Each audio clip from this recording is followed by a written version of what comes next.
بسم الله الرحمن الرحيم. الحمد لله رب العالمين،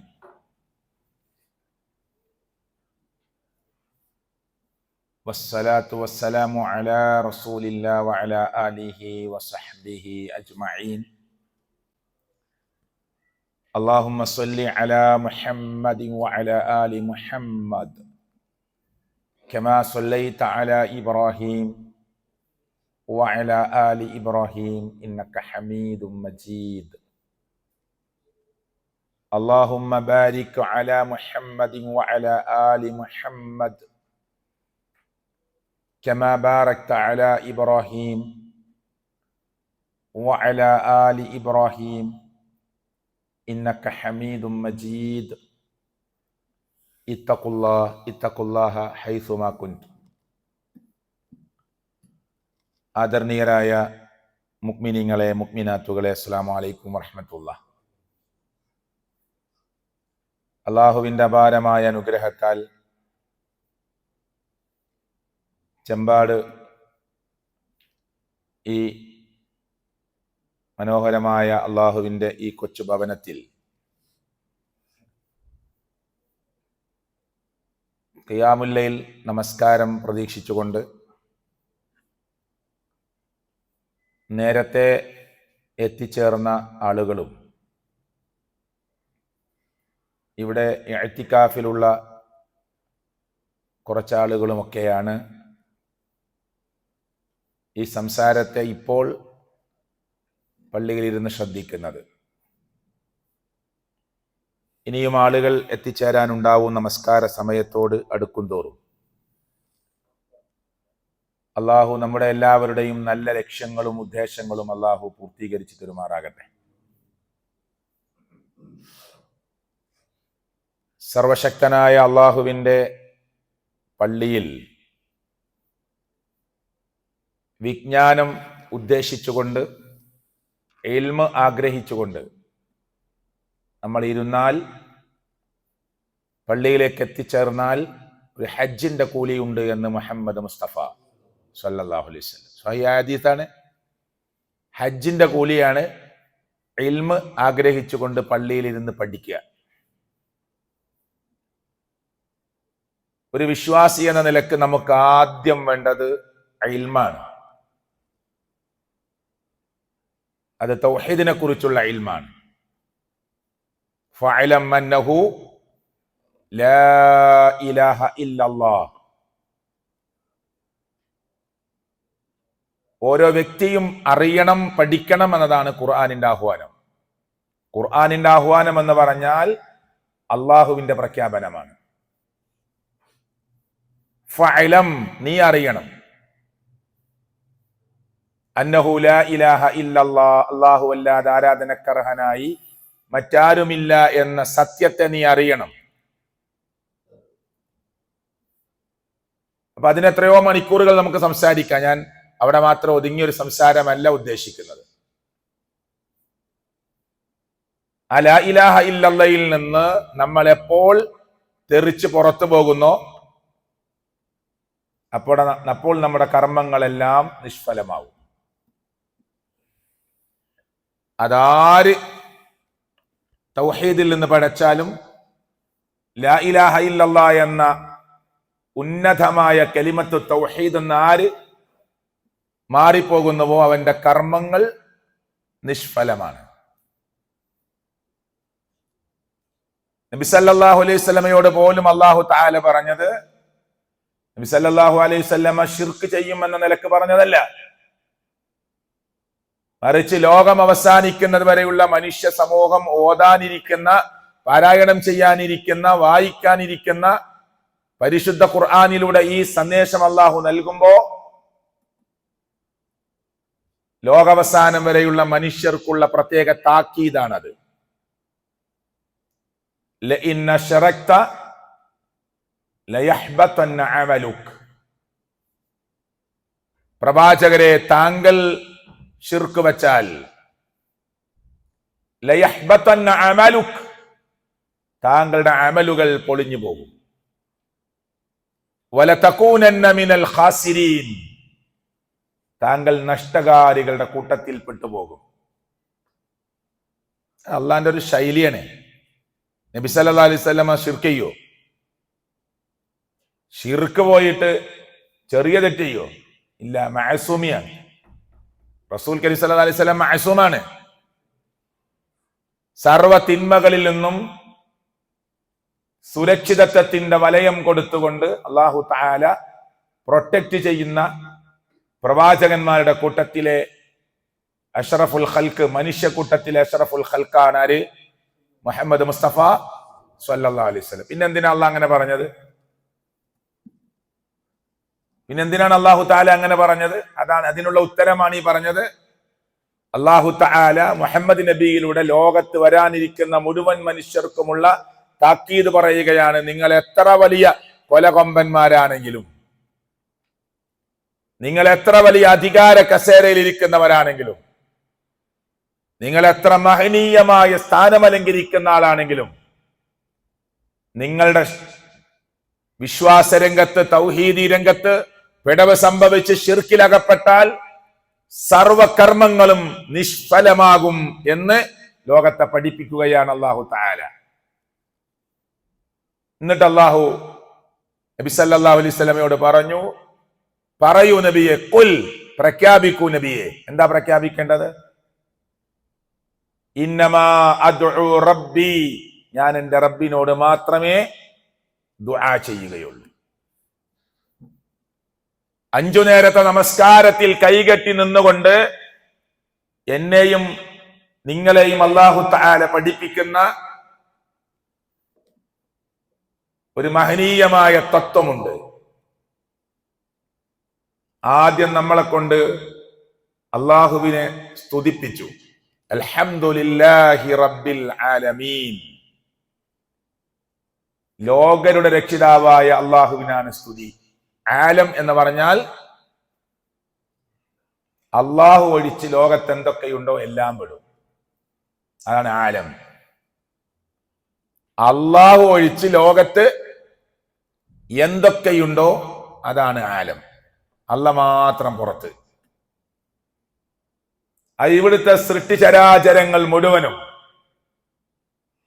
ഉൾക്കൊള്ളുന്നതാണ് ആലം. അങ്ങനെയുള്ള ലോകരുടെ രക്ഷിതാവായ റബ്ബിനാകുന്നു സ്തുതി. അൽഹംദ്, സർവസ്തുതിയും അവനാണ്. അവനാരാ? അർ-റഹ്മാനാണ്. അവനാരാ? അർ-റഹീമാണ്. യൗമുദ്ദീനിന്റെ മാലിക്കാണ്. പ്രതിഫല നാളിന്റെ ഉടമസ്ഥനാണ്. അപ്പൊ ഇത് 5 നേരം 17 തവണ നമ്മളെ കൊണ്ട് അല്ലാഹു പ്രതിജ്ഞ ചെയ്യിപ്പിക്കണേ. ലോകരുടെ രക്ഷിതാവായ റബ്ബിനാണ് സ്തുതി. അവൻ കാരുണ്യവാനാണ്, അവൻ കരുണയുടെ നിധിയാണ്, അവൻ പ്രതിഫല നാളിന്റെ ഉടമസ്ഥനാണ്. ഇങ്ങനെ അള്ളാഹുവിന് സ്തുതികീർത്തനങ്ങൾ അർപ്പിച്ചിട്ട് സർവശക്തനായ അള്ളാഹു പിന്നെ നമ്മളെ കൊണ്ട് പറയിപ്പിക്കുന്ന ഒരു പ്രതിജ്ഞയുണ്ട്. അതുകൊണ്ട് ഇയ്യാക നഅ്ബുദു വ ഇയ്യാക നസ്തഈൻ, നിന്നെ മാത്രമേ ഞങ്ങൾ ആരാധിക്കുകയുള്ളൂ, നിന്നോട് മാത്രമേ ഞങ്ങൾ സഹായതേട്ടം നടത്തുകയുള്ളൂ. ആ ഇസ്തിആനത്ത് എന്താണ്? ആ സഹായതേട്ടം എന്താണ്? ഞാൻ ഈ കൂട്ടത്തിൽ ഇരിക്കുന്ന ഒരാളോട് എനിക്കൊരു ക്യാഷ് വേണം എന്ന് പറയുന്നത് പോലെ ഒരു സഹായതേട്ടമാണോ? ഞാനൊരു വീണ സ്ഥലത്ത് എന്നെ ഒന്ന് കൈപിടിക്കൂ എന്ന് പറയുന്ന സഹായതേട്ടം പോലെയാണോ? നമ്മുടെ കുട്ടിക്ക് വളരെ സീരിയസ് ആയിട്ടൊരു അസുഖം വന്ന് പെട്ടെന്ന് ഹോസ്പിറ്റലിലേക്ക് ചീറിപ്പായുന്ന ആംബുലൻസിൽ ചെന്ന്, അല്ലെങ്കിൽ നമ്മുടെ പ്രൈവറ്റ് വാഹനത്തിൽ പോയി ഉടനെ ഡോക്ടർ റൂമിലേക്ക് ഓടിക്കയറി എന്റെ കുട്ടിയെ രക്ഷിക്കൂ എന്ന് പറയുമ്പോൾ ഉള്ള അർത്ഥമാണോ? അതൊക്കെയാണ് സാധാരണക്കാരോട് പറഞ്ഞു കൊടുക്കാറുള്ളത്. അങ്ങനെയാണെങ്കിൽ ഡോക്ടറോട് കുട്ടിയെ രക്ഷിക്കുന്ന് പറയുന്നില്ലേ? ഇപ്പോഴും 2025 വിദ്യാസമ്പന്നരായ വളരെ വലിയ ക്വാളിഫൈഡ് ആണെന്ന് വിചാരിക്കുന്ന ആളുകൾ വരെ പറയുന്ന വാക്കാണ് അവ ഡോക്ടറോട് എന്റെ കുട്ടിയെ രക്ഷിക്കുന്നു പറയുന്നില്ലേ? അപ്പൊ ആ ഇസ്തിആനത്ത് എന്താ? ശിർക്കായോ? നമ്മൾ മനുഷ്യരോട് പരസ്പരമുള്ള ധാരാളം സഹായതേട്ടം നടത്തുന്നില്ലേ? അപ്പൊ അത് ശിർക്കാണോ? എന്നാണ് സാധാരണക്കാരായ മനുഷ്യരോട് പണ്ഡിതന്മാരെന്ന് അവകാശപ്പെടുന്നവർ പറഞ്ഞു കൊടുക്കുന്നത്. അവിടെ ഈ ഇസ്തിആനത്താണ് ഉദ്ദേശിക്കുന്നത്. അള്ളാഹുവിനോട് മാത്രം ചോദിക്കുന്ന സഹായതേട്ടമുണ്ട്. ആ സഹായതേട്ടം ഞാൻ ഒരു പടപ്പിലേക്കും, അത് മനുഷ്യനാകട്ടെ, മലക്കാകട്ടെ, ജിന്നാകട്ടെ, ജീവിച്ചിരിക്കുന്നവരാകട്ടെ, മരിച്ചുപോയവരാകട്ടെ, ആരുമാകട്ടെ, ആരോട് ചോദിക്കാൻ പാടില്ല. അള്ളാഹിനോട് മാത്രം ചോദിക്കേണ്ടതായ സഹായതേട്ടം. ആ ഇസ്തിആനത്തും ആ ഇസ്തിഗാസയും റബ്ബിലേക്ക് മാത്രം. ഇത് നമ്മളെ 17 തവണ ഫർലായ നമസ്കാരത്തിൽ നമ്മളെ കൊണ്ട് പ്രതിജ്ഞ ചെയ്യിപ്പിക്കുകയാണ് അള്ളാഹ്. സുന്നത്തിൽ വേറെ. പിന്നെ നമ്മൾ സാധാരണ ഇരിക്കുമ്പോ സൂറത്തുൽ ഫാത്തിഹ ധാരാളം ഓതാറുണ്ട്. മടുപ്പ് വരാറുണ്ടോ നമുക്ക്? നമ്മൾ ഒരു പ്രാവശ്യം വായിച്ച ലേഖനം പിന്നെ വായിക്കൂ. ഒരു പ്രാവശ്യം വായിച്ചു തീർത്ത സ്റ്റോറി പിന്നെ വായിക്കൂ. കുട്ടികൾക്ക് കൊടുക്കുന്ന കഥാപുസ്തകങ്ങൾ കുട്ടികൾ പറയുന്നു, തുറന്നു നോക്കിയിട്ട് ഇത് ഞാൻ വായിച്ചതാണ്. വേണ്ട. അള്ളാഹുവിന്റെ കലാമാകുന്ന കലാമുല്ലാഹി അൽ മുനസ്സൽ അലാ മുഹമ്മദിൻ സല്ലല്ലാഹു അലൈഹി വസല്ലം ബിവാസിത്തത്തി ജിബ്രീൽ അലൈഹി സ്വലാത്തു വസ്സലാം എന്ന് ഡെഫിനിഷൻ നൽകുന്ന, നിർവചനം നൽകുന്ന, പണ്ഡിത ലോകം പരിചയപ്പെടുത്തുന്ന ഈ ഖുർആൻ നമ്മൾ വായിച്ചിട്ട് മടുപ്പ് വരാറുണ്ടോ? എയ്തികാഫിൽ ഇരിക്കുന്ന ആളുകള് ഖുർആൻ കുറച്ച് ഓതണം. ഒരു 10 പേജ് ഓതിയിട്ട് കുറച്ചൊന്ന് വിശ്രമിക്കാം. ഒരു 20 പേജ് ഓതിയിട്ട് വിശ്രമിക്കാം. അങ്ങനെ ഓതിയാൽ 20 പേജ് എത്തുമ്പോ അങ്ങനെ മറിച്ചു നോക്കും നമ്മള്. ആ സൂറത്ത് തീരാൻ ഒരു 3 പേജ് കൂടിയേ ഉള്ളൂ. എന്നാ പിന്നെ അതുകൂടി തീർക്കാം, എന്നിട്ട് അടയാളം വെക്കാം. അങ്ങനെയല്ലേ നമുക്ക് തോന്നാറുള്ളത്? അത് ഖുർആന്റെ പ്രത്യേകതയാണ്. എത്ര കാലായി ഫാത്തിഹ കേൾക്കുന്ന, മനസ്സിനൊരു മടുപ്പ് എന്ന് ഒരു മുസ്ലിം പറയൂ? എന്നും നിസ്കാരത്തിൽ തുടക്കത്തിൽ ഫാത്തിഹ അതൊന്ന് മാറ്റി പിടിച്ചൂടെ? ഏതെങ്കിലും ഒരു മുസ്ലിം അങ്ങനെ ആലോചിക്കലുണ്ടോ? ആലോചിക്കാൻ പറ്റുമോ? ഇല്ല. അത് ഖുർആന്റെ പ്രത്യേകതയാണ്. ഖുർആൻ ഓതാനായി, പാരായണം ചെയ്യാനായി നമ്മൾ ഇരുന്നാൽ 2 പേജ് വിചാരിച്ചത് 3 ആവുക എന്നതല്ലാതെ അതിനോട് ഇഷ്ടം വെക്കുന്ന ഒരാൾക്ക് അങ്ങനെ അല്ലാതെ അത് അവസാനിപ്പിക്കാൻ കഴിയില്ല. ഖുർആന്റെ പകുതി ഓതി തീർത്തു എന്ന് വിചാരിച്ചോളൂ, എങ്ങനെയെങ്കിലും അത് മുഴുവനാക്കണം. അങ്ങനെ ഒരു ഗ്രന്ഥം ലോകത്ത് അള്ളാഹുവിന്റെ കലാമായ ഖുർആൻ മാത്രമേ ഉള്ളൂ.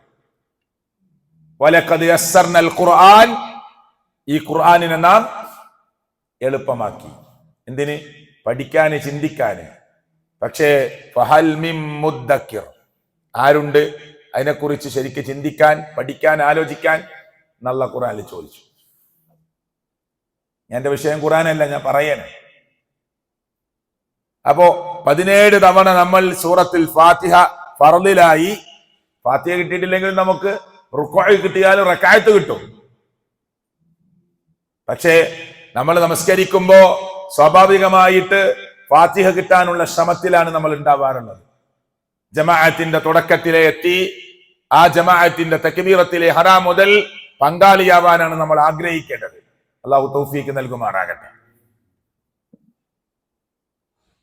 അപ്പൊ തൗഹീദ് ഒരു മനുഷ്യന്റെ ജീവിതത്തിൽ ഇങ്ങനെ അലിഞ്ഞു ചേർന്ന് നിൽക്കാനാണ് എല്ലാ വക്തിലും നമ്മളെ കൊണ്ട് ഈ പ്രതിജ്ഞ അള്ളാഹു ചെയ്യിപ്പിക്കുന്നത്.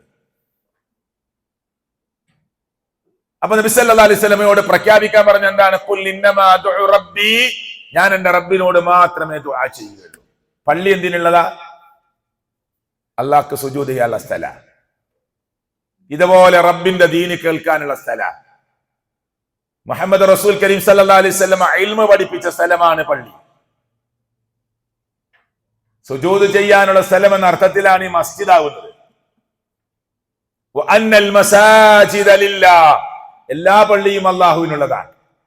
പള്ളിയായി നമ്മൾ വഖഫായോ, പള്ളിയായി നമ്മൾ നിയ്യത്ത് വെച്ചോ, പള്ളിയായി നമ്മൾ കരുതിയോ, പിന്നെ അത് അള്ളാന്റെ വീടാ. അതുണ്ടാക്കിയ ഒരു വ്യക്തിയാവാം, 2 ആളാവാം, 10 ആളാവാം, കമ്മിറ്റി ഉണ്ടാവാം, പക്ഷെ അത് അള്ളാന്റെ വീടാണ്. ഈ പള്ളിയുടെ പിന്നിൽ പ്രവർത്തിച്ചവർക്ക് അള്ളാഹു ഏറ്റവും അർഹമായ പ്രതിഫലം നൽകി അനുഗ്രഹിക്കുമാറാകട്ടെ. വഅന്നൽ മസാജിദ ലില്ലാഹ് ഫലാ തദ്ഉ മഅല്ലാഹി അഹദ, പള്ളികൾ മുഴുവനും അള്ളാഹുവിനുള്ളതാണ്. അവിടെ വെച്ച് നിങ്ങൾ അള്ളാഹുവിനെ അല്ലാതെ മറ്റൊരാളെയും വിളിച്ച് തേടരുത്, പ്രാർത്ഥിക്കരുത്, വിളിക്കരുത്. അപ്പൊ പുറത്തു പറ്റുമോ? പിന്നെ എന്തിനാ പള്ളിയോട് ചേർത്തത് പറഞ്ഞത്? ഇപ്പൊ നമ്മുടെ രാജ്യം ഒരു ജനാധിപത്യ രാജ്യമാണ്. ഒരാൾ ആ റോഡിൽ നിന്ന് അല്ലയല്ലാത്തവരെ വിളിച്ചു പ്രാർത്ഥിച്ചാല് നമുക്ക് പറഞ്ഞു കൊടുക്കാം, നീ അള്ളാനെ മാത്രമാണ് വിളിക്കേണ്ടത്, ഈ ലോകത്തിന്റെ സർവചരാചരങ്ങളുടെയും സ്രഷ്ടാവായ റബ്ബിനെയാണ് നീ വിളിച്ചു പ്രാർത്ഥിക്കേണ്ടത് എന്ന് പറയാം. നമുക്ക് തടയാൻ അധികാരമില്ല. എന്നാ പള്ളിയിൽ വന്നിട്ട് ഒരാള് റബ്ബല്ലാത്ത ഒരാളോട് പ്രാർത്ഥിക്കുകയാണെങ്കിൽ നമുക്ക് തടയാം. ഇത് പള്ളി അതിനുള്ളതല്ല, പള്ളി അതിനുള്ളതല്ല, അള്ളാനെ മാത്രം വിളിക്കാനുള്ളതാണ്.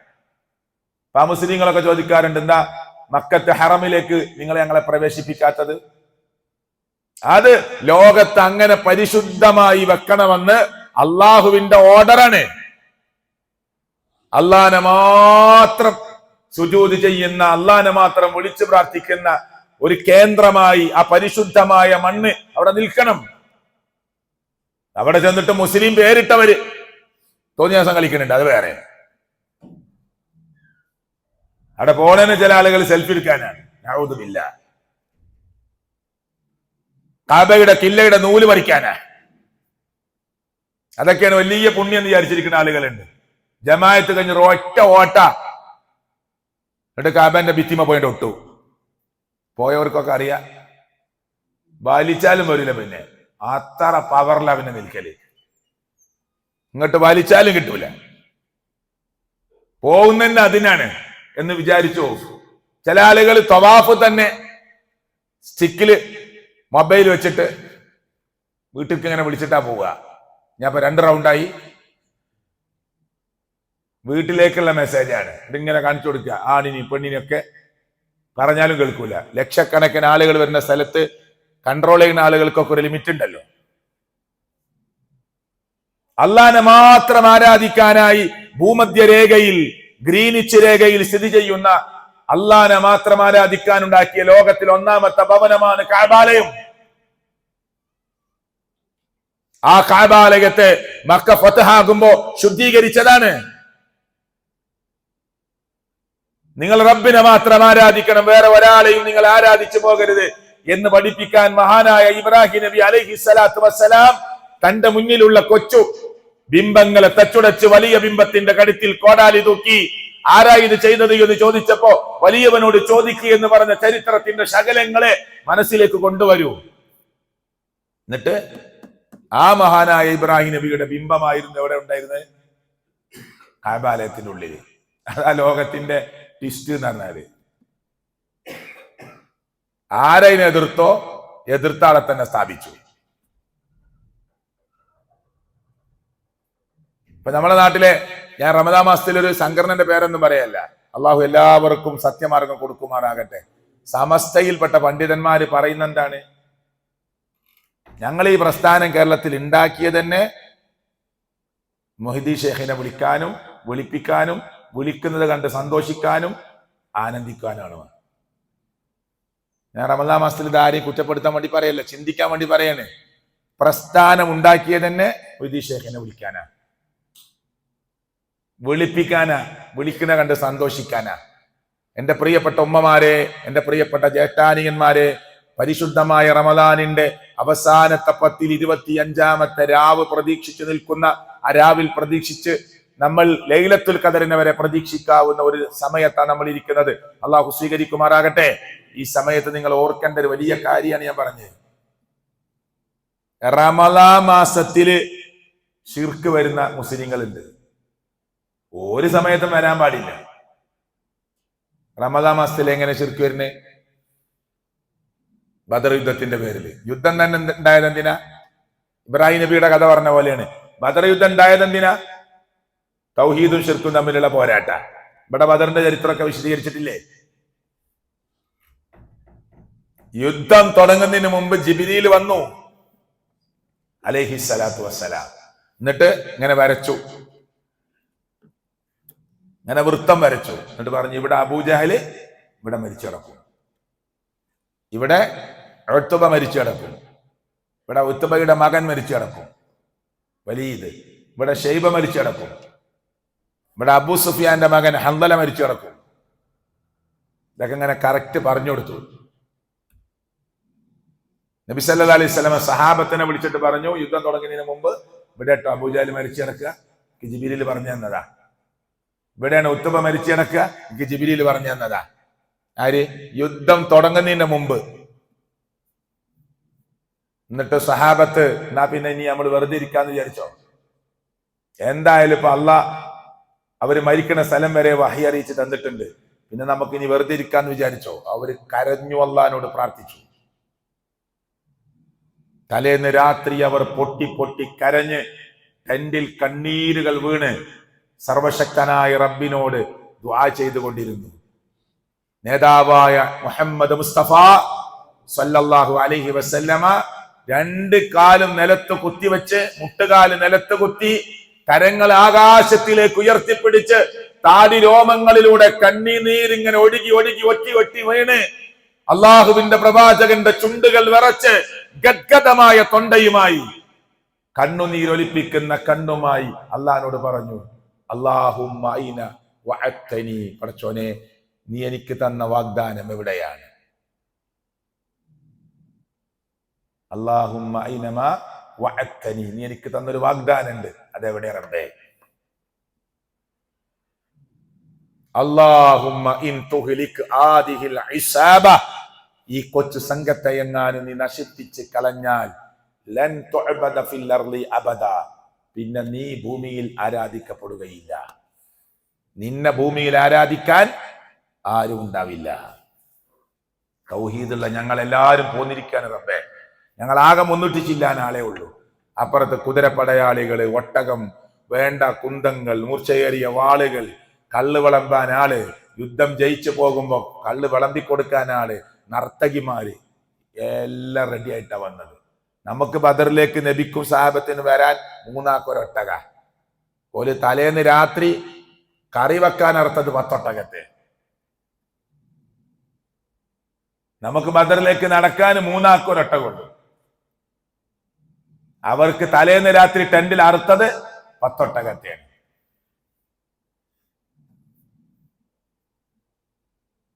അബൂ സുഫിയാൻ പറഞ്ഞു അബൂജഹലിനോട്, വേണ്ട, തിരിച്ചു പോവുക, തിരിച്ചു പോന്നോളൂ, യുദ്ധം വേണ്ട.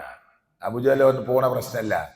കുന്തത്തിൽ മുഹമ്മദിന്റെ തല സല്ലല്ലാഹു അലൈഹി വസല്ലമയുടെ തല നാളെ എടുത്തിട്ട് നൃത്തമാടണം. ഞാൻ ബദറിന്റെ ചരിത്രം പറയണില്ല, എന്തിനാ അത് പറഞ്ഞത്? അത് തൗഹീദിന് വേണ്ടിയുള്ള പോരാട്ട, ഷിർക്കും തൗഹീദും തമ്മിലുള്ള പോരാട്ട. എന്നിട്ട് മുസ്ലിങ്ങൾ അതിനെ ഓർത്തത് എങ്ങനെ? മുസ്ലിങ്ങൾ എങ്ങനെ അതിനെ ഓർത്തത്? 313 കർലെട്ട് നിങ്ങളെ വീട്ടിലുണ്ടാക്കണം, പള്ളി കൊണ്ടുവരണം. 313 സമൂസങ്ങൾ ഉണ്ടാക്കുക, പള്ളി കൊണ്ടുവരണം. നിങ്ങളെ വീട്ടിൽ നിന്ന് 313 പത്തിരി, നിങ്ങളെ വീട്ടിൽ നിന്ന് 313 വേറെ പലഹാരം, എല്ലാവരും പള്ളിക്ക് വരിക, പള്ളിയിൽ നിന്ന് തുറക്കുക. എന്താ പരിപാടി? 313 ആളാ യുദ്ധത്തിൽ പങ്കെടുത്തതെങ്കിൽ ഓല പേരിൽ തിന്നുക. ഇതാണോ ദീന്? അതും പോരാ, അവരെ പേരിൽ വിളിച്ച് തേടം, അവരെ വിളിച്ച് തേടി, അവരെ വിളിച്ച് പ്രാർത്ഥിച്ച്, അവരോട് സങ്കടം പറഞ്ഞ്, നിങ്ങൾ പോകുന്ന ഉന്നതമായ സ്വർഗത്തിൽ ഞങ്ങൾക്കും പ്രവേശനം നൽകാൻ അവരോട് ശുപാർശ പറയാൻ പറഞ്ഞ്, കടുത്ത ശിർക്ക്. തൗഹീദിന് വേണ്ടി പോരാടിയ മനുഷ്യരെ ഓർക്കുകയാണ് മുസ്ലിം ഉമ്മ. എന്തൊരു അപകടം അത്! എത്രമാത്രം വലിയ അപകടത്തിലേക്കാണ് മുസ്ലിം ഉമ്മത്ത് എത്തിയത്. പിന്നെ മൊയ്‌ദി ഷേഖിനെ ചിന്തിച്ചോക്ക്. പ്രസ്ഥാനത്തില് ഞങ്ങളുടെ വളർച്ചയും ഉണ്ടാകലും തന്നെ മൊയ്‌ദി ഷേഖിനെ വിളിക്കാനാ. ആ മൊയ്‌ദി ഷേഖോ ലോകത്തോട് പറഞ്ഞതോ, നിങ്ങൾ വെറുതെ ലാ ഇലാഹ ഇല്ലല്ലാഹ് ഇങ്ങനെ ചൊല്ലിയിട്ട് കാര്യമില്ല, നിങ്ങളെ ഹൃദയത്തിൽ എത്ര എത്ര ഇലാഹുകളാണ്. കേട്ടിട്ടില്ല നിങ്ങള്? മൊയ്‌ദി ഷേഖിന്റെ കിതാബിലുള്ളതല്ലേ? കൈഫ തഖൂലു ലാ ഇലാഹ ഇല്ലല്ലാഹ്, നീ എങ്ങനെയാണ് ലാ ഇലാഹ ഇല്ലല്ലാഹ് പറയാ? സുഹൃത്തെ, നിനക്ക് ലാ ഇലാഹ ഇല്ലല്ലാഹ് പറയാനുള്ള അവകാശമുണ്ടോ? ആരാ ചോദിക്കണത്? മൊയ്‌ദി ഷേഖ്. വഫീ ഖൽബിക കം ഇലാഹ്, നിന്റെ ഹൃദയത്തിൽ എത്ര എത്ര ഇലാഹുകളാണ്. എന്നിട്ട് പിന്നെ നീ എങ്ങനെ ലാ ഇലാഹ ഇല്ലല്ലാഹ് പറയാൻ ചോദിച്ചു? ഗ്രന്ഥം എഴുതിയ ആളാണ് ആര്? മൊയ്‌ദി ഷേഖ്. ആ മൊയ്‌ദി ഷേഖിനെയാണ് ഇപ്പോ വിളിക്കണത്. 1000 വട്ടം വിളിച്ച ഷേഖ് ഇവിടെ വരുന്നാണ് കേരളത്തിലെ വിദ്യാസമ്പന്നരായ സാക്ഷരത ഉള്ള മുസ്ലിം ഉമ്മത്ത് വിചാരിക്കുന്നത് 1000 വട്ടം മൊയ്‌ദി ഷേഖിനെ വിളിച്ചാൽ ഷേഖ് നമ്മുടെ വീട്ടിൽ വരും. റൂം അടച്ചിടണം, വാതിലടക്കണം, ജനലടക്കണം, കൊളുത്തിടണം, ലൈറ്റ് ഓഫ് ആക്കണം, മൊയ്‌ദി ഷേഖ് വരും. അത് എഞ്ചിനീയറെ വീട്ടിൽ നടക്കുന്നത്, ഡോക്ടറെ വീട്ടിൽ നടക്കുന്നത്, വക്കീലന്മാരെ വീട്ടിൽ നടക്കുന്നത്, അധ്യാപകരുടെ വീട്ടിൽ നടക്കുന്നത്, വിദ്യാസമ്പന്നരായ ആളുകളുടെ വീട്ടിൽ വരെ നടക്കുന്ന ഈ പരിപാടി. ഇവർ എന്ത് വിദ്യയാണ് അഭ്യസിച്ചത്? പിന്നെ സാധാരണക്കാരെ പറയണോ? അന്ധമായ തഖ്ലീദ്. അന്ധമായ തഖ്ലീദ് എന്ന് പറഞ്ഞാൽ അനുകരണം. കേരളക്കരയിൽ ഇത്രയും വലിയ വിദ്യാസമ്പന്നരായ ആളുകളുടെ കൂട്ടത്തിൽ നടക്കുന്നു. അതല്ലേ ഇവിടുന്ന് കുറച്ച് അങ്ങോട്ട് പോയാൽ ജിന്നുമ്മ ഉണ്ടായത്?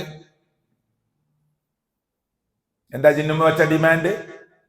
ഇനി ലാസ്റ്റ് ഒരു പൂജാകർമ്മം കൂടി ഉണ്ട്, അതിന് വീട്ടിലാരും ഉണ്ടാവരുത്, നിങ്ങൾ ഒറ്റക്ക് നിൽക്കണം. നിന്നില്ലേ ആ മനുഷ്യൻ? കുടുംബക്കാർ ഒഴിഞ്ഞുകൊടുത്തില്ലേ? സുഖമായിട്ട് കൊല്ലാലോ, കാരണം വേറെ ആരും തടയാണ്ടാവില്ല. പരിസരത്തെ നിൽക്കാൻ പാടില്ല കുടുംബക്കാരും, ഓലൊക്കെ ദൂരെ പോണം. എല്ലാരും പോയി, ആ മനുഷ്യൻ ഒറ്റക്ക്. അതുകൊണ്ട് അയാളെ കാല് പിടിക്കാനും കെട്ടാനും കുത്താനും കൊല്ലാനും എളുപ്പമായി പരിപാടി. വീട്ടിലാരും ഇല്ല. ഇതാര് പറഞ്ഞിട്ടാ? ഒരു 10-40 വയസ്സിന് താഴെ ഒരു പെണ്ണ് പറയാണ്, നിങ്ങളെല്ലാം വീട്ടിൽ നിന്ന് എല്ലാവരും പോണ ഒരു പൂജ ഉണ്ട്, നിങ്ങൾ ഒറ്റക്ക് നിൽക്കാൻ പാടുള്ളൂ. എന്താ വിശ്വസിക്കാൻ തോന്നിയത്? അതെന്താ വിശ്വസിക്കാൻ തോന്നിയത്? എത്രയൊക്കെ വിഡ്ഢിത്തരങ്ങളാണ് യൂട്യൂബിൽ വരുന്നത്.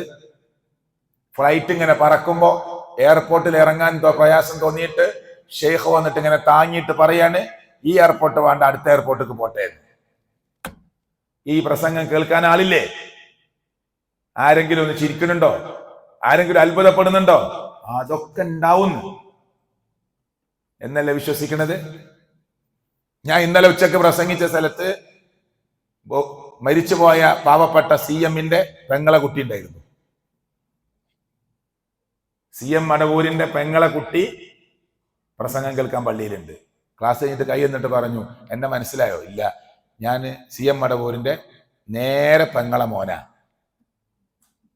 ഞാൻ ചോദിച്ചു, എന്താണ് ഈ പറയുന്നതൊക്കെ? എന്താ നിങ്ങളെ പെങ്ങളെ മോന് പറഞ്ഞാൽ ആരാ വരിക? മരുവനാണ് ഈ പറയണതൊക്കെ. അപ്പൊ പറഞ്ഞു ശരിയാണ്, നല്ല മനുഷ്യനായിരുന്നു ആദ്യം, പിന്നെ സുഖമില്ലാതായി, മാനസികമായി, ഇതങ്ങനെ റൂമിൽ ഒറ്റപ്പെട്ടിരിക്കും, എന്തൊക്കെയോ പറയും. ആരെങ്കിലും വന്നാല് പറയും, എനിക്ക് ക്യാൻസർ ആണ്, എനിക്ക് ക്യാൻസർ വേണ്ട, പോയിക്കോറി.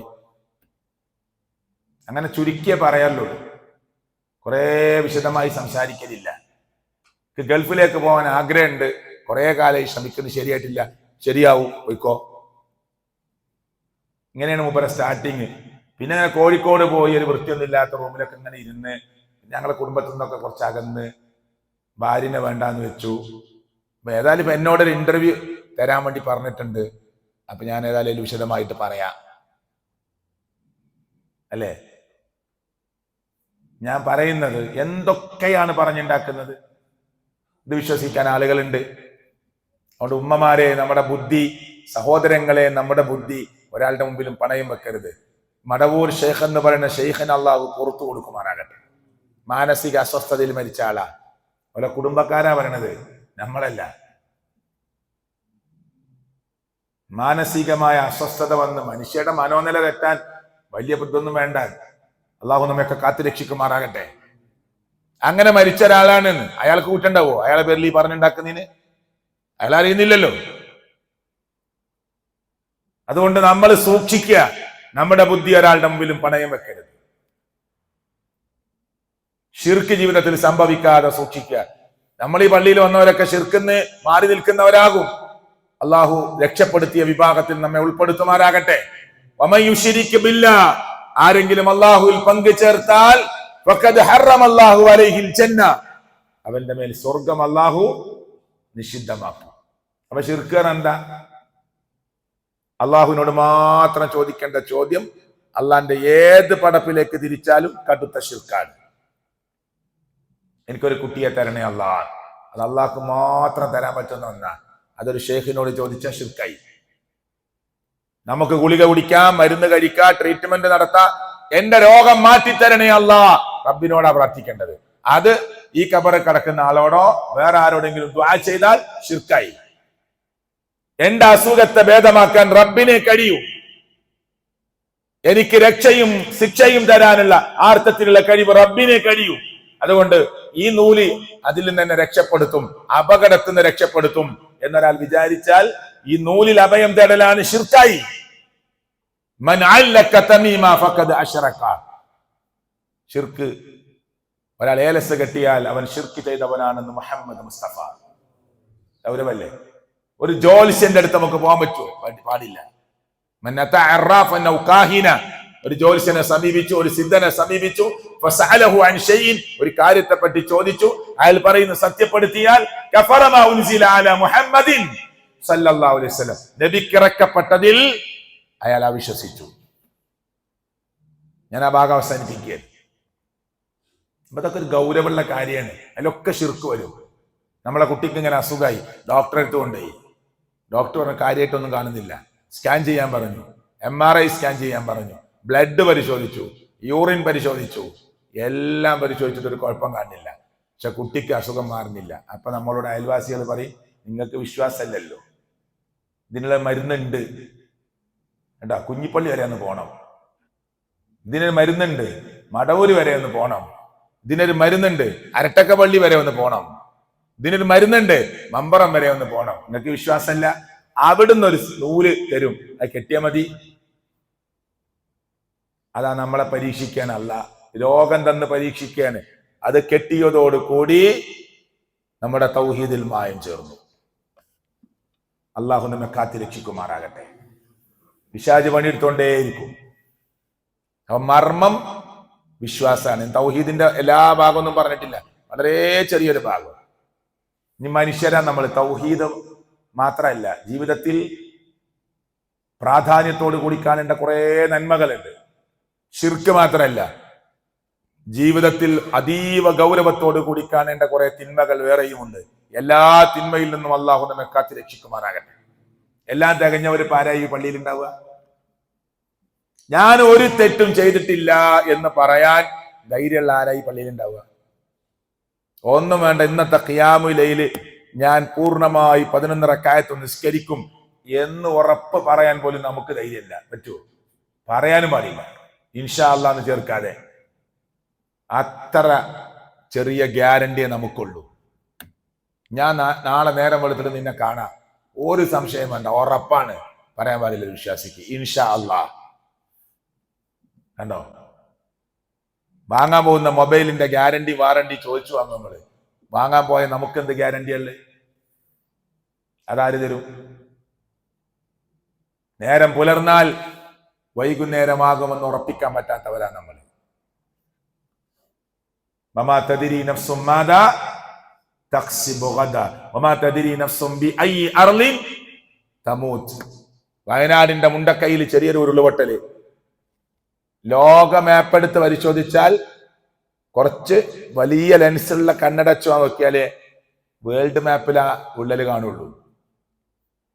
അത്ര ചെറുതാണ്. വയനാട് പോയി ദൂരെ നിന്ന് നോക്കിയാൽ തന്നെ കാണൂല. അത്ര ചെറിയ ഒരു ഉരുൾപൊട്ടലാണ്. പക്ഷേ എന്റെ നാട്ടിക്ക് വയനാട് നിന്ന് 82 കിലോമീറ്റർ ഉണ്ട്. ഞങ്ങളെ നാട്ടിൽ നിന്നാണ് 200 ചില്ലാൻ ബോഡി കിട്ടിയത്.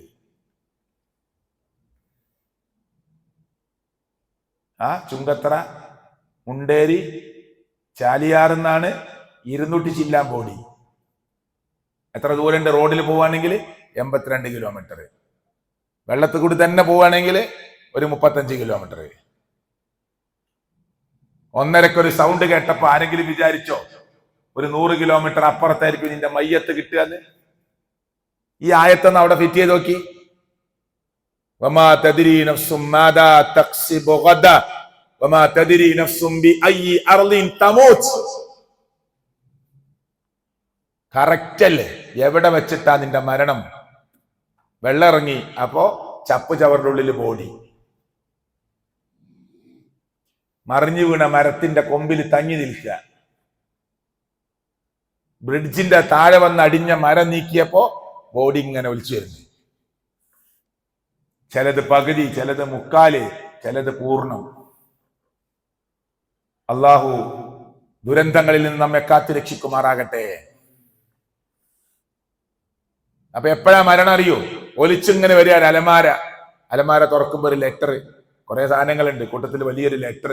എന്താണ്? 10 വർഷമായിട്ട് ഞങ്ങളുടെ അയൽവാസികൾ തമ്മിൽ തർക്കാണ്, ഞാനും എൻ്റെ അയൽവാസി. എന്താ തർക്കം? ഈ വഴി ഇൻ്റെതാണ്, സത്യത്തില് ശവം പറയുന്നു അവൻ്റെതാണ്.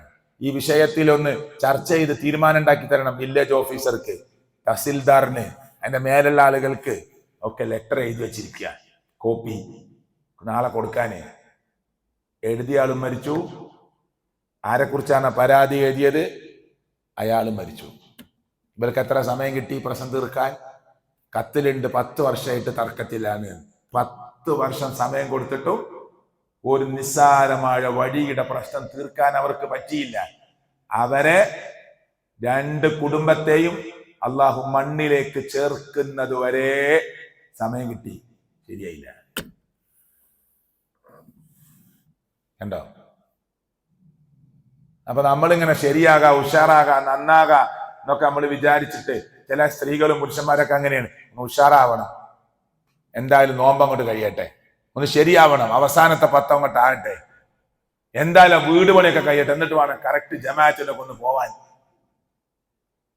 അങ്ങനെ ചില ആളുകൾ ഭയങ്കര തിരക്കാണ്, ഇപ്പോ വീട് പണിയിലാണ്, എന്താണ് കഴിയട്ടെ, എന്നിട്ട് വേണം പള്ളിക്ക് കറക്റ്റ് പോവാൻ. വീട് പണി കഴിയുന്നവരെ നമ്മൾ ഉണ്ടാവുന്ന എന്താ ഉറപ്പ്? പ്രവാസി കഷ്ടപ്പെട്ട് വീട് വെച്ചു, എന്നല്ല പ്രസംഗിച്ചോടുത്ത് പറഞ്ഞു, കഷ്ടപ്പെട്ട് വീട് വെച്ചു.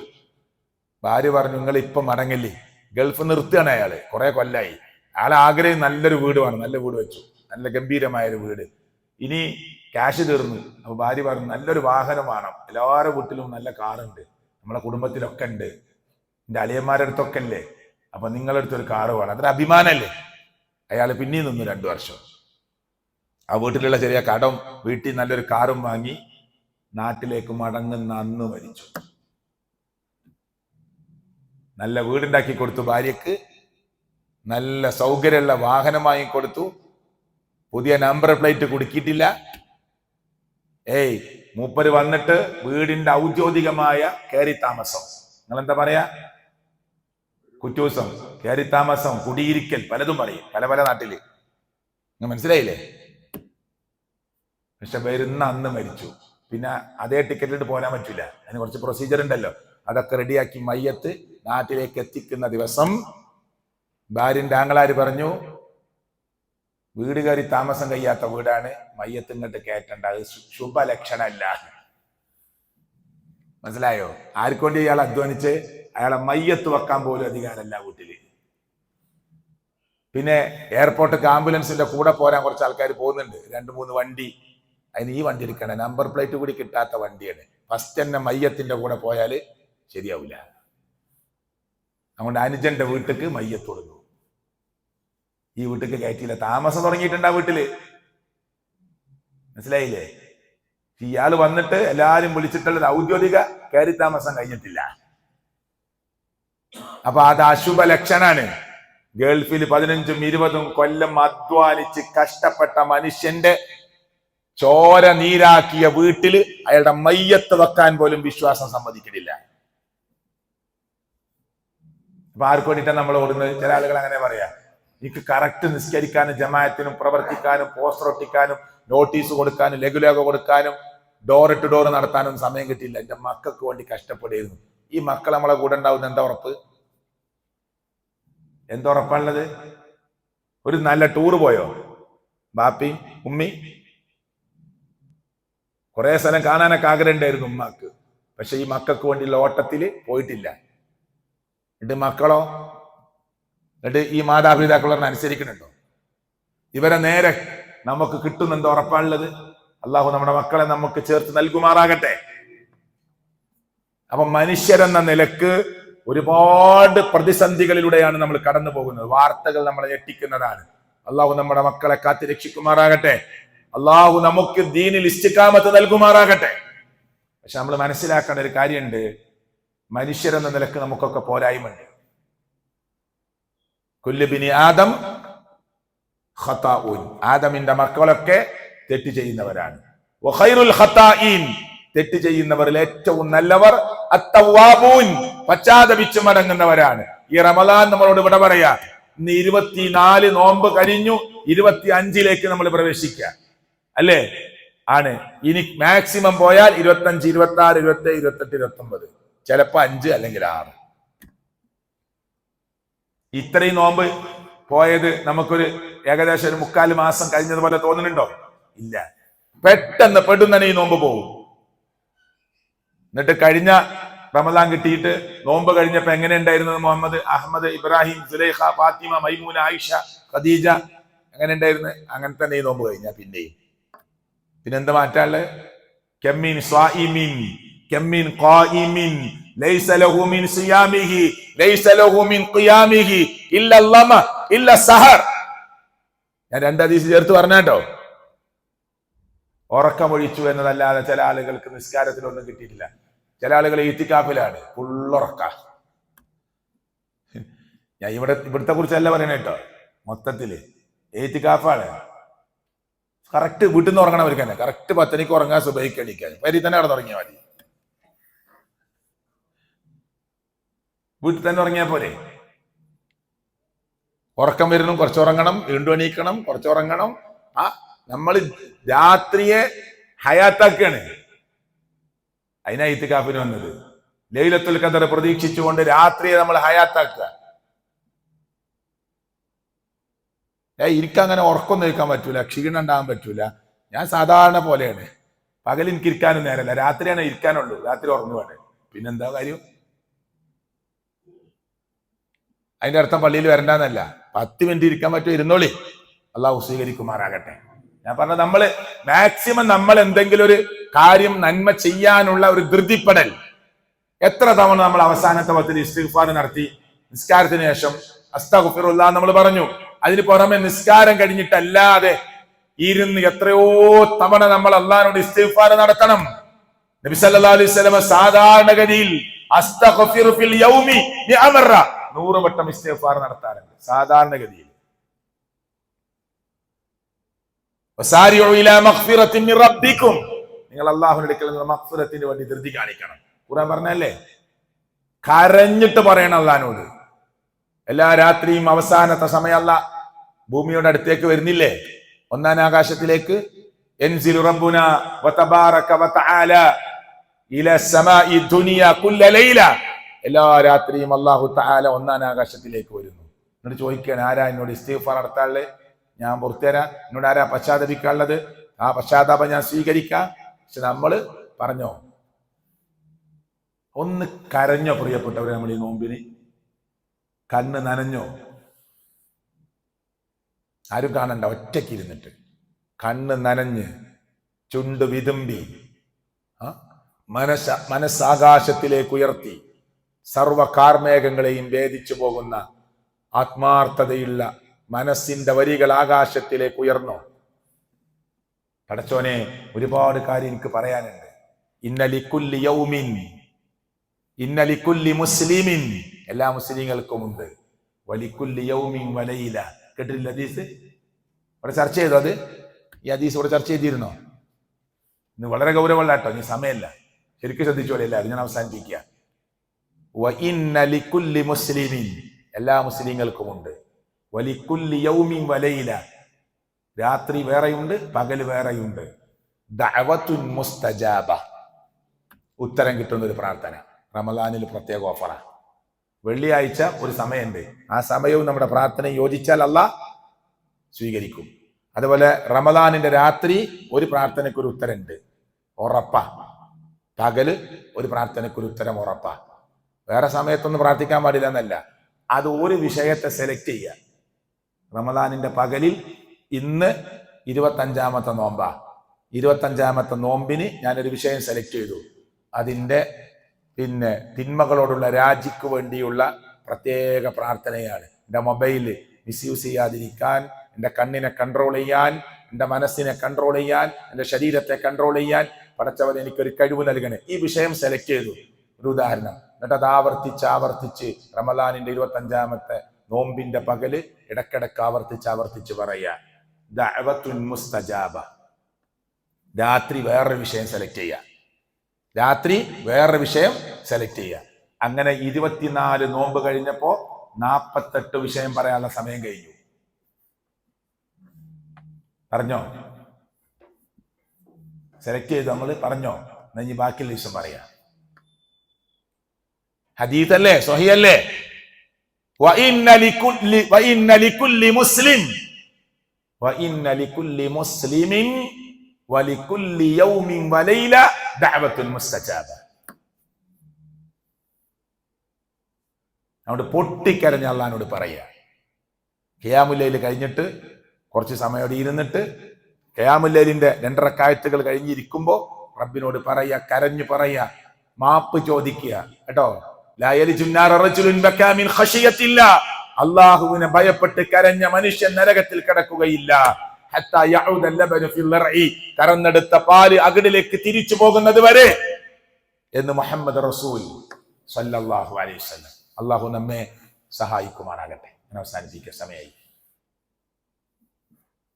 സുബഹിക്ക് ശേഷം തളിപ്പറമ്പിൽ ക്ലാസ് ഉണ്ട്, അതുകൊണ്ട് പെട്ടെന്ന് പോവും വേണം. റബ്ബ് നമ്മുടെ യാത്രയിൽ നടത്തുന്ന ദുആ അല്ലാഹു സ്വീകരിക്കുമാറാകട്ടെ. ഖിയാമുൽ ലൈലിന് വേണ്ടി പള്ളിയിൽ വന്ന നമ്മുടെ എല്ലാവരുടെയും ലക്ഷ്യങ്ങളെ അല്ലാഹു പൂർത്തീകരിച്ചു തരുമാറാകട്ടെ. ഇന്ന് 25-ാം രാവാണ്. ലൈലത്തുൽ ഖദർ ഇറങ്ങുമോ നമുക്കറിയില്ല, സംഭവിച്ചുകൊള്ളോ നമുക്കറിയില്ല, അല്ലേ? ഭൂമിയിൽ എത്ര ചരക്കല്ലുണ്ടോ അതിനേക്കാൾ കൂടുതലായിരിക്കും അന്നത്തെ മലക്കുകൾ. ഭൂമിയിൽ എത്ര ചരക്കല്ലുണ്ടോ അതിനേക്കാൾ കൂടുതൽ മലക്കുകൾ ഇറങ്ങുമെന്ന് സ്വഹീഹായ ഹദീസാ. നിങ്ങൾ തമാശയായിട്ട് കാണണ്ട. ഭൂമിയിൽ എത്ര ചരക്കല്ലുണ്ടോ, ഇവിടുത്തെ അല്ല, ഈ പ്രദേശത്തല്ല, ചെമ്പാടുത്ത ചരക്കല്ലല്ല, ലോകത്തില് ഭൂമിയിൽ എവിടെയൊക്കെ ചരക്കല്ലുണ്ടോ അതിനേക്കാൾ കൂടുതൽ എണ്ണം മലക്കുകൾ ഇറങ്ങും. സഅദ് ബിൻ മുആദ് റളിയല്ലാഹു മരിച്ചപ്പോ പടച്ചോൻ 70,000 മലക്കുകളോട് സഅദ് ബിൻ മുആദ് റളിയല്ലാഹുവിന്റെ മയ്യിത്ത് നിസ്കാരത്തിലേക്ക് പോകാൻ പറഞ്ഞു. അവര് ഭൂമിയിലേക്ക് മുമ്പ് വന്നിട്ടില്ല, ശേഷം വന്നിട്ടില്ല. പ്രത്യേകം 70,000 മലക്കുകളോട് പോയി ജനാസയിൽ പങ്കെടുക്കാൻ പറഞ്ഞു. ഇഷ്ടം പോലെ മലക്കുകളാണ്. ആ മലക്കുകളുടെ പ്രാർത്ഥന ഇങ്ങനെ നിറയുന്ന സമയമാണ്, അവളുടെ റെക്കോർഡ് ക്ലിയർ ആകുന്ന സമയമാണ്. അള്ളാഹു നമ്മെ ഉൾപ്പെടുത്തുമാറാകട്ടെ. അള്ളാഹു നമ്മളെ ഉൾപ്പെടുത്തുമാറാകട്ടെ. അള്ളാഹു നമ്മെ ഉൾപ്പെടുത്തുമാറാകട്ടെ. സഹോദരിമാരെ, സഹോദരങ്ങളെ, പെരുന്നാളിന്റെ വേഷം പടച്ചോൻ ഇഷ്ടപ്പെട്ടതാവണം. 29 30 നോമ്പ് നോറ്റിട്ട് ദുആ ചെയ്ത് പൊട്ടിക്കരഞ്ഞ് തൗബ ചെയ്ത് ഇസ്തിഗ്ഫാർ നടത്തി പെരുന്നാളിന്റെ വസ്ത്രം പടച്ചോൻ ഇഷ്ടമില്ലാത്ത ഇറുകി പിടിച്ച ഡ്രസ്സ്, ടൈറ്റ് ഫിറ്റ്, ഇവിടെ വരെ ഊര വരെ ഓപ്പണ്, ഇങ്ങനെ എല്ലാ അംഗലാവണ്യങ്ങളും പുറത്ത് കാണുന്ന വിധത്തിൽ പടച്ചോൻ ഇഷ്ടമില്ലാത്ത സർവ്വ നിഅമത്ത് നശിപ്പിച്ചു കളയുന്ന ഡ്രസ്സ് പെരുന്നാളിനാവരുത്. ഉമ്മാരും വല്ലിമാരും വല്ലിപ്പാരൊക്കെ പറഞ്ഞ എന്താ അറിയോ? ഇനി നോമ്പ് കഴിഞ്ഞിട്ട് മതി സീരിയലും സിനിമയൊക്കെ എന്നാ. നീയത്തന്നെ പാടി, നീയത്തന്നെ കഴിച്ചില്ലേ? വല്യമാറിന്റെ മക്കളോട്, പേരക്കുട്ടികളോട്, പുള്ളികളോട് പൂട്ടത്. ഇനി സീരിയലും വേണ്ട, സിനിമയും വേണ്ട, കാർട്ടൂണും വേണ്ട, കോമഡിയും വേണ്ട, ഒക്കെ പെരുന്നാൾ കഴിഞ്ഞിട്ട്. അപ്പൊ നീയത്തെന്താ? നോമ്പ് കഴിഞ്ഞിട്ട് നന്നാവാനുള്ള തീരുമാനമല്ല, പിന്നെ തുടങ്ങാനാ. നോമ്പ് കഴിഞ്ഞിട്ട് നന്നാവാനുള്ള പരിപാടിയില്ല. എത്ര നോമ്പ് കഴിഞ്ഞു? അങ്ങനെ ആവരുത് നമ്മുടെ നോമ്പ്. പൊട്ടിക്കരഞ്ഞ അള്ളാഹിനോട് മാപ്പ് ചോദിച്ച് മനസ്സ് റെഡിയാക്കി അടുത്ത റമദാൻ വരെ പിടിച്ചു നിൽക്കാനുള്ള ആർജവം ഈ നോമ്പിലൂടെ നമുക്ക് കിട്ടണം. അള്ളാഹു നമുക്ക് നൽകി അനുഗ്രഹിക്കുമാറാകട്ടെ. നമ്മുടെ ജീവിതത്തിൽ സംഭവിച്ച എല്ലാ തെറ്റുകുറ്റങ്ങളും അള്ളാഹു പുറത്തു തരുമാറാകട്ടെ. അള്ളാഹുവെ, ഞങ്ങളുടെ ജീവിതത്തിൽ സംഭവിച്ച എല്ലാ തെറ്റുകുറ്റങ്ങളും നിന്റെ അപാരമായ ആ റഹ്മത്ത് കൊണ്ട് പടച്ചവനെ നീ പുറത്തു മാപ്പ് നൽകണേ അല്ലാഹ്. അള്ളാഹുവെ, ഞങ്ങളുടെ കൂട്ടത്തിൽ നിന്ന് മൺമറഞ്ഞ ആളുകളുടെ കബറിടങ്ങളെ നീ വിശാലമാക്കി കൊടുക്കണേ അല്ലാഹ്. ഞങ്ങളുടെ പ്രബോധകന്മാരിൽ, പ്രവർത്തകന്മാരിൽ, പണ്ഡിതന്മാരിൽ അള്ളാഹുവെ സുഖമില്ലാതെ കിടക്കുന്നവരുണ്ട്, നീ ശിഫ കൊടുക്കണേ അല്ലാഹ്. ഈ റമദാനിൽ ഞങ്ങളുടെ കൂടെ പ്രവർത്തിക്കാൻ പറ്റാതെ ഹോസ്പിറ്റലിൽ കിടക്കുന്ന ആളുകളുണ്ട്, എത്രയും വേഗത്തിലുള്ള ശിഫ നൽകി അനുഗ്രഹിക്കണേ അല്ലാഹ്. അള്ളാഹുവെ, ഞങ്ങളുടെ മരണം ലോകത്തിന്റെ എവിടെ വെച്ചാണെന്നറിയില്ല, ലാ ഇലാഹ ഇല്ലല്ലാഹ് എന്ന കലിമത്തു തൗഹീദ് ഉച്ചരിച്ച് മരിക്കാൻ സാധാരണ മരണം നൽകി ഞങ്ങളെ നീ അനുഗ്രഹിക്കണേ അല്ലാഹ്. ഫലസ്തീനിന്റെ മണ്ണിൽ വേദനിക്കുന്ന ഞങ്ങളുടെ കുട്ടികൾക്ക് നീ അറുതി ഉണ്ടാക്കി കൊടുക്കണേ അല്ലാഹ്. ഞങ്ങളുടെ സഹോദരിമാർക്ക് ആശ്വാസം ഉണ്ടാക്കി കൊടുക്കണേ അല്ലാഹ്. അള്ളാഹു അവർക്കൊരു സ്വതന്ത്ര ഫലസ്തീൻ നൽകി അനുഗ്രഹിക്കണേ അല്ലാഹ്. അവർക്ക് നീ ആശ്രയം നൽകണേ അല്ലാഹ്. അവരെ ഉപദ്രവിച്ചു കൊണ്ടിരിക്കുന്ന കാട്ടാളന്മാരെ സമൂഹത്തിന്റെ മുന്നിൽ കൊണ്ടുവന്ന് പാഠം പഠിപ്പിക്കണേ അല്ലാ. പ്രാർത്ഥിക്കുക നമ്മൾ. അള്ളാഹു സ്വീകരിക്കുമാറാകട്ടെ. ഞങ്ങളുടെ റുകൂഉകൾ, സുജൂദുകൾ, ഞങ്ങളുടെ ദുആ, ഞങ്ങളുടെ സദഖ, സക്കാത്ത് എല്ലാം നീ കബൂൽ ചെയ്യണേ അല്ലാ. ربنا تقبل منا إنك أنت السميع العليم. ربنا تقبل منا إنك أنت السميع العليم. ربنا آتنا في الدنيا حسنة وفي الآخرة حسنة وقنا عذاب النار. آمين آمين برحمتك يا أرحم الراحمين.